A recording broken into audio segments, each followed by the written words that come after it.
With you. So, how do you have a democracy if the people are not informed about the issues? And, this has been the case since the 1990s, really, the early 1990s. I mean, we had a fairly robust issue-based campaign in 92 with regard to NAFTA. But that was because Ross Perot was on the ballot. If you're old enough to remember the election of 92, Ross Perot was out there saying, NAFTA, there's going to be this giant sucking sound to the South and all our jobs are going to go away and all this kind of stuff. But, I don't recall any other issues that clearly delineated the differences between George Herbert Walker Bush and Bill Clinton from 92 outside of NAFTA, and they both supported NAFTA.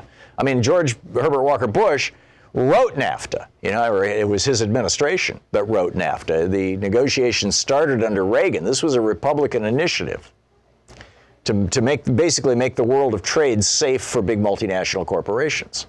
Reagan started it, Bush wrote it, Clinton endorsed it, and here we are, right? And then Trump ran against it because Americans know that we got screwed by NAFTA. Democrats have been saying this. I mean, it was a majority.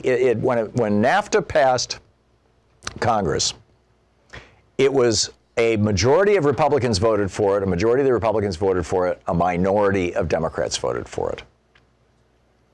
So, this is a Republican initiative. Donald Trump, by taking the Democratic position on trade, I think, helped himself tremendously. And because he was so successful at seizing the media cycle, he could insert issues and get them covered. But, most politicians are not that media savvy. And the media is going out of their way to largely ignore these issues. And I don't have an easy answer for how we force them to start paying attention to these things other than, possibly breaking up the big media. Going back to saying you can't own a television station and a radio station and a newspaper all in the same town. You have to pick one. You can't own, 1,000 radio stations or 300 television stations across the country. You have to have regional or even statewide ownership or majority ownership of media. I mean, this is what the law was prior to 1996.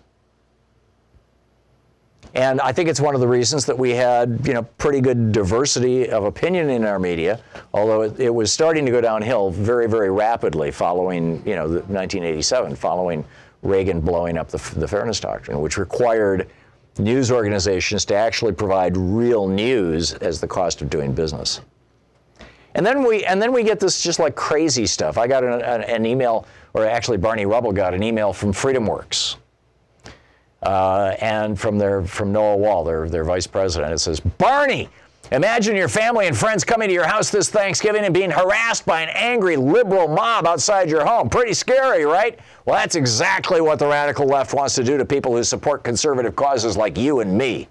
The only thing stopping that nightmare scenario from becoming a reality is your right to privacy, which is why you got to do everything you can to protect it. Submit a comment to the Trump administration and tell them to protect your privacy rights now. You click on that and it takes you to a fundraising page for FreedomWorks. Make a donation. See, they can't even say Democratic. They're still following Joe McCarthy's shtick.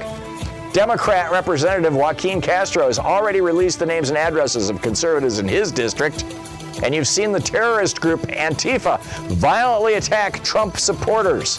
That's why FreedomWorks Foundation is fighting tooth and nail to protect your privacy from these deranged extremists. And I'm hoping you'll help us do it. Right. I mean, this is the stuff that passes for policy?